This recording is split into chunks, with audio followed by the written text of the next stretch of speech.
ప్రతి యాప్ నుంచి ఎవరిని ఎట్లా బయటపడేయాలి, వాళ్ళ డేటాని ఎట్లా సేఫ్గా ఉంచుకోవాలి, అసలు లోన్ కడితే ఏమవుతుంది, కట్టకుండా ఉండటం ఎట్లా అనే ఇట్లాంటి రకరకాల విషయాల గురించి రెగ్యులర్గా మన ఛానల్లో మాట్లాడుకుంటూ ఉంటాము.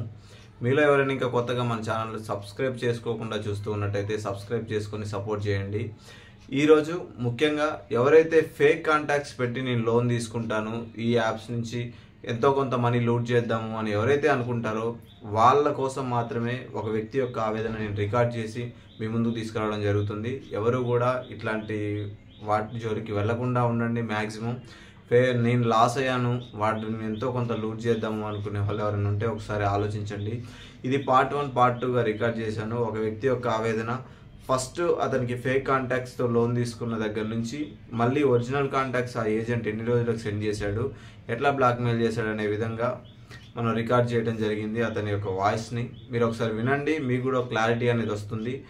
ఇంకా ఇట్లాంటి యాప్స్ నుంచి ఇబ్బంది పడడం కంటే కూడా చాలా చిన్న చిన్న ట్రిక్స్ తోటి మనం ఎట్లా ఆన్లైన్లో మనీ ఎర్న్ చేసుకోవచ్చు, లేదంటే ఎట్లా మనం లోన్ యాప్స్లో లోన్ తీసుకుంటే ఏ ట్రిక్స్ వాడితే మనం సేఫ్గా ఉంటాము, ఇట్లాంటి విషయాలన్నీ కూడా కొత్తగా మన టెలిగ్రామ్ ఛానల్లో పోస్ట్ చేయడం జరుగుతుంది. ఎవరైనా మన టెలిగ్రామ్ ఛానల్ను కూడా జాయిన్ అవ్వాలి అనుకుంటే డిస్క్రిప్షన్లో లింక్ ఉంటుంది, ఖచ్చితంగా జాయిన్ అవ్వండి. ఓకే, నేను తీసుకున్నాను. అదే వరకు నేను ఒక 2 months బ్యాక్ స్విఫ్ట్ సెకండ్స్లో లోన్ తీసుకున్నాను అన్న, ఒక 37,000. స్విఫ్ట్ సెకండ్స్ అది కట్టేసాను అన్న. పోయిన మంత్ 18 కట్టేసాను. పే చేసేసి వాడి యాప్ అన్ఇన్స్టాల్ చేసి పడేసాను. ఓకే, టోటల్గా కూడా యాప్లోనే కట్టారా? యాప్లో కట్టేసాను. వాడైతే నాకేం హెరాస్మెంట్ లేదు, ఇప్పుడు కూడా ఏం ఫోన్ చేయాలా. నేను యాప్ కూడా అన్ఇన్స్టాల్ చేసి పడేసాను, ఎక్కువ అయిపోయింది అమౌంట్ అని. ఓకే అన్న. అంటే మీ వీడియోస్ అదరకు ఎవరికి చూడలేదు. ఓకే అన్న. నేను తర్వాత మీ వీడియోస్ కొన్ని వీడియోస్ చూసిన తర్వాత సరే చూద్దాం అని చెప్పేసి, ఆల్రెడీ మనం 40,000 లాస్ట్ ఉన్నాం వాడి దగ్గర అని చెప్పేసి లాస్ట్ నాకు డిజిటల్ నెంబర్కి మాడిఫికేషన్ చేసింది. ఓకే అన్న. మాడిఫికేషన్ చేసి అప్లై చేశాను అన్న. ఓకే, ఏ యాప్లో చేశారు ఇప్పుడు? వేరే యాప్లో ఉన్నా మళ్ళీ? అదే హగ్గీ లోన్, ఇదే చెప్పా కదా హగ్గీ లోన్ అని.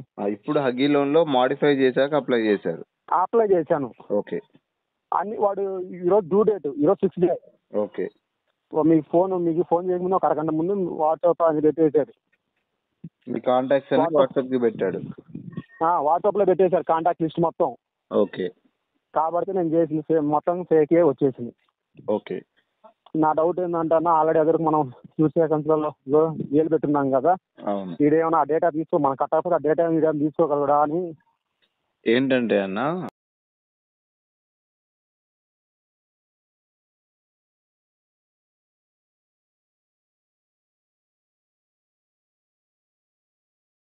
ఈ 1 week వరకు మీరు వెయిట్ చేయండి.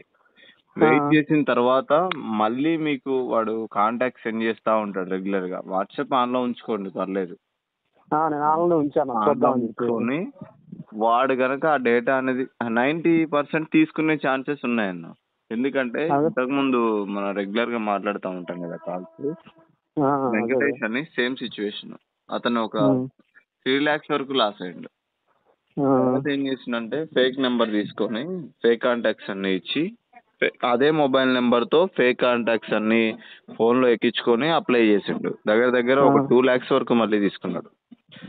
15 days వరకు కూడా ఆయనకి ఫేక్ కాంటాక్ట్స్కే సెండ్ చేశారు. 15 days తర్వాత ఆయన ఒరిజినల్ కాంటాక్ట్స్ అన్ని తీసి అతను 2019లో 20లోనో చార్జ్ చేసుకున్న చాటింగ్ హిస్టరీలు కూడా తీసి స్క్రీన్ షాట్ పెట్టారు. ఏంటంటే ఈ 7 days లోన్ యాప్స్ అన్ని కూడా ఒకటే అన్న, వాళ్ళందరూ ఒకటే, పేర్లు వేరు అంతే, పేర్లు వేరు. అయితే మీరు ఇది చూడండి. ఒకవేళ అంతకు ఇబ్బంది అయింది అనుకోండి అన్న, మనం చాలా ఈజీగా కూడా బయటపడవచ్చు, టెన్షన్ పడాల్సిన అవసరం ఏం లేదు. లోన్ అయితే కట్టచ్చు. అంతా రిలేటివ్స్ అయితే ఇబ్బంది, కానీ బయట మాకు ఇబ్బంది లేదు బ్రదర్. అదేలేండి. ఇప్పుడు మీ కాంటాక్ట్ లిస్ట్ లో ఎన్ని నెంబర్లు ఉన్నాయన్న? ఇప్పుడు కాదు, 70-80 members ఉంటాయి. అంటే ఇప్పుడు కాదన్న, మీరు ఫస్ట్ లో ఎప్పుడైతే లోన్ తీసుకున్నప్పుడు అవే కాంటాక్ట్స్ సేమ్ అన్న. తర్వాత ఫస్ట్ లో కూడా అవే 75-80 లోపు ఉంటాయి. ఇప్పుడు కూడా అదే ఉంచాను. కొత్త ఏమన్నా తెలుసుకొని నెంబర్లు వచ్చినా సేవ్ చేసుకోవట్లా, వేరే ఫోన్లో మాట్లాడుకుంటున్నాను, ఆ నెంబర్ దాంట్లో సేవ్ చేసుకుంటున్నాను. ఓకే. ప్రస్తుతానికైతే ఒకటే అన్న, మీకు ఏ ప్రాబ్లం కూడా లేదు. మీరు ఒక 7 days వరకు వెయిట్ చేయండి. ఈ హగ్గీ లోన్ లో మీకు లిమిట్ ఎంత అన్నా మీరు లోన్ ఈవిడ స్టార్టింగ్ 15,000 ఇచ్చాడన్న. ఫస్ట్ స్టార్టింగ్ అందరం 2,000 3,000 ఇస్తుంది. స్టార్టింగ్ స్విఫ్ట్ అకౌంట్ తోటి ఫస్ట్ 3,500 కానీ స్టార్ట్ చేశాడు. ఏ యాప్ అయినా కూడా 3,500 కానీ 3,000 కానీ స్టార్ట్ అవుతుంది. 15,000 ఇచ్చాడు అంటేనే మీ డేటా ఆల్రెడీ వాడి దగ్గర ఉందని అర్థం అన్న. ఎందుకంటే స్టార్టింగ్ కూడా 15,000 ఇచ్చాడు ఫస్ట్. దానికి కారణం ఏంటంటే అన్న, మీరు ఇంతకు ముందు already 7 days loan app correct గా పే చేసి ఉన్నారు కాబట్టి అట్లా ఇచ్చాడు. ఇప్పుడు ఆ యాప్ కి మీరు 15,000 కట్టాల్సింది. యాప్ కి 15,000 కట్టాల్సింది, ఒకటే కట్టాల్సింది. ఓకే అన్న, అవసరం లేదు, కట్టాల్సిన పని కూడా లేదు. వెయిట్ చేయండి. ఒరిజినల్ కాంటాక్ట్స్ పెట్టింది అనుకోండి అన్న, మీరు నాకు వెంటనే కాల్ చేయండి, దాన్ని బ్లాక్ చేపిద్దాం. ప్రైవేట్ హ్యాకింగ్ ఉంటారు, చేయించుకుందరు. ప్రస్తుతానికైతే అవసరం లేదు అన్నా, ప్రస్తుతానికైతే మీకు అవసరం లేదన్నా. ప్రస్తుతానికి అవసరం లేదు. అదే వాడు ఉదయం కడతానని చెప్పాను. ఐ విల్ కడతానని చెప్పాను. పాపం ఇంట్లో కట్టమని మెసేజ్ పెట్టాడు. ఓకే డన్ అని పెట్టాను. నేను అన్ని కాంటాక్ట్స్ అని చెక్ చేసుకున్నాను. ఒక పేపర్ ఒక బుక్ లో రాసుకున్నాను మొత్తం ఒరిజినల్ కాంటాక్ట్స్ మొత్తం నేను చెక్ చేసుకున్నాను. కాకపోతే అన్ని ఫేకే ఉన్నాయి. కాల్ హిస్టరీ కూడా పెట్టాడు 2-3 రోజులు. ఫేక్ ఉన్నాయి, 1-2 నా ఫ్రెండ్స్ నాకు పెద్ద ఇబ్బంది నేను మేనేజ్ చేసుకుంటాను అలా చెప్పుకొని. అదన్నా, అందుకనే మీకు ఫోన్ చేశాను.